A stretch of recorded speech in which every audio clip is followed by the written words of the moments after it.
Na vila de São Bartolomeu do Sertão, quando a noite caía, o silêncio tomava conta de tudo. Na vila de São Bartolomeu do Sertão, quando a noite caía, o silêncio tomava conta de tudo. As casas de barro, com suas janelas iluminadas por lamparinas fracas, pareciam adormecer ao som distante dos grilos. Era uma paz antiga, uma tranquilidade que cobria o vale. Mas essa paz tinha um preço, uma regra que ninguém ousava quebrar. Nas noites de sexta-feira, quando a lua nascia com uma cor de sangue no horizonte, as portas eram trancadas, as janelas fechadas e as preces sussurradas. Era a noite em que ela cavalgava. Era a noite da maldição.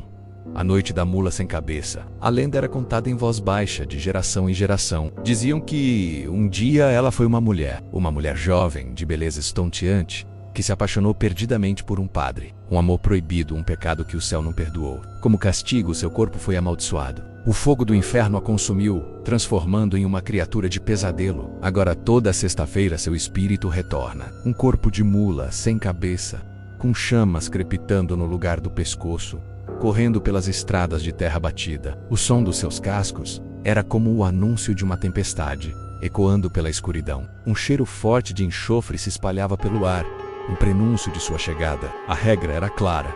Ninguém devia olhar diretamente para ela. Aqueles que ousavam encarar seu fogo de perto perdiam a razão, mergulhados em uma loucura sem fim. E quem cruzasse seu caminho simplesmente desaparecia, engolido pela noite, sem deixar vestígios. As histórias eram muitas, os avisos eram sérios, e o medo era real. Mas sempre existe aquele que duvida. Antônio era esse homem. Um rapaz teimoso, de peito estufado e sorriso zombeteiro. Para ele, tudo não passava de histórias de velhas, contos para assustar crianças. Superstição, ele dizia, rindo alto no bar. Naquela sexta-feira, ele fez uma promessa a si mesmo e aos amigos que o ouviam com espanto. Ele provaria que a mula sem cabeça não existia. Enquanto o resto da vila se trancava em casa, rezando para a noite passar depressa, Antônio saiu. Levava apenas uma lamparina e uma garrafa de cachaça para lhe dar coragem. O ar daquela noite estava diferente. Pesado, denso, como se a própria escuridão tivesse peso. O vento, que costumava soprar suavemente, estava completamente parado. Um silêncio assustador tomou conta do sertão. Nem os cães latiam, nem os grilos cantavam. Então, a lua subiu no céu. Grande, redonda e de um vermelho doentio, como um olho ensanguentado vigiando o mundo, e foi nesse exato momento que o silêncio se partiu. Um relincho agudo, diferente de tudo que ele já tinha ouvido, cortou o ar. Vinha de longe, mas se aproximava rápido, cada vez mais alto, cada vez mais aterrorizante. O coração de Antônio disparou. A coragem que a cachaça lhe dava começou a evaporar. Rapidamente ele apagou a sua lamparina e se escondeu atrás de um mourão de cerca, com a respiração presa na garganta. Foi então que ele viu, primeiro, uma chama pequena dançando ao longe na estrada. Depois, essa chama cresceu, transformando-se num clarão intenso, uma fogueira em movimento, e do meio daquela luz infernal, ela surgiu. Um corpo de égua, forte e musculoso, mas onde deveria estar a cabeça, havia apenas um buraco cuspindo labaredas para o céu. O som dos cascos era ensurdecedor. Um trovão contínuo que fazia o chão tremer. As ferraduras batiam nas pedras, soltando faíscas que iluminavam a poeira. Por onde a criatura passava, o chão fumegava, deixando um rastro de cinzas e terra queimada. Antônio quis gritar, quis correr, mas seu corpo não obedecia. As pernas travaram, presas pelo pavor mais puro que um homem pode sentir. E então, o pior aconteceu.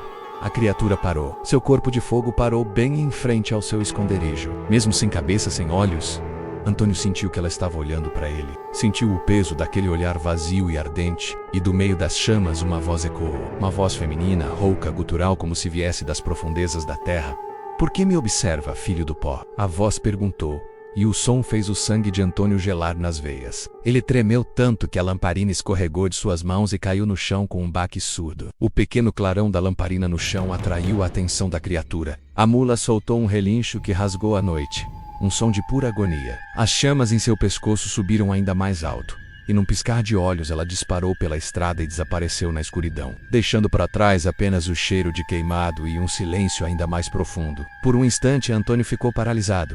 Depois, o terror o dominou por completo. Ele se levantou e correu. Ele correu como sua vida estivesse por um fio, tropeçando nas próprias pernas, gritando desesperadamente. De volta para a segurança da vila. Quando os moradores, assustados com os gritos, abriram suas portas, encontraram o Antônio, que já não era mais o mesmo. Seus olhos, antes cheios de zombaria, agora estavam esbugalhados e vermelhos. Sua pele estava coberta por uma fina camada de cinzas. E ele não parava de murmurar a mesma frase repetidamente. Ela chorava dentro do fogo. Ela chorava. O rapaz teimoso e cético havia se perdido naquela noite.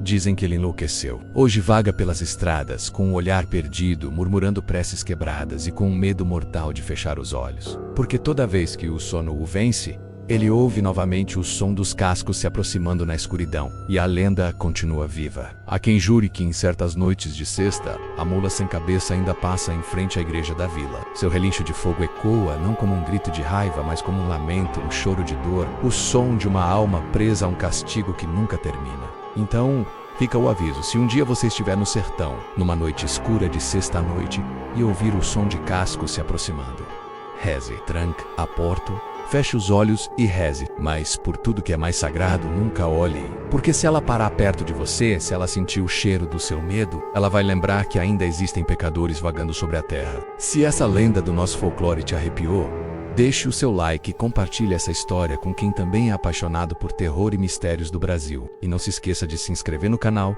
e ativar o sininho. Toda semana, uma nova sombra emerge das matas para ganhar voz aqui, nas chamas da noite. Obrigado por assistir e até a próxima.